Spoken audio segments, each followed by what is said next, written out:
റമദാൻ വരുമ്പോ 21-ാം രാവ്, 23, 25, 27, 29 ഉൾപ്പെടെയുള്ള ഒറ്റയിട്ട രാവുകളിലും അല്ലാത്ത രാവുകളിലും വരുന്ന അള്ളാഹുവിൻ്റെ റഹ്മത്ത് നമ്മൾ പ്രതീക്ഷിക്കണോ?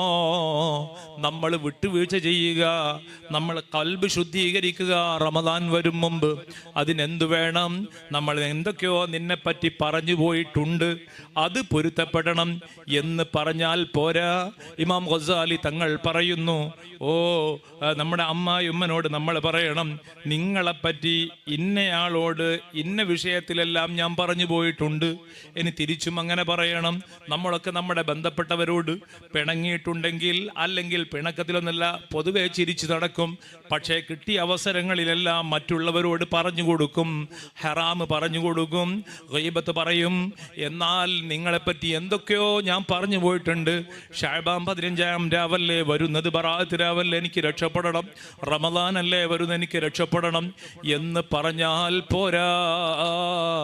മറിച്ച് ഏതെല്ലാം കാര്യത്തിൽ ഏതെല്ലാം ആരോടെല്ലാം പറഞ്ഞു, ഇത് കൃത്യമായി പറഞ്ഞാൽ മാത്രമേ അവൻ്റെ തൗബ സ്വീകരിക്കൂ എന്ന് ഇമാം ഗസാലി തങ്ങൾ പറഞ്ഞെങ്കിൽ നമുക്കിനി ജോലിക്ക് പോകാൻ ഒഴിവില്ല, നമുക്ക് തിന്നാൻ പോലും നേരമില്ല.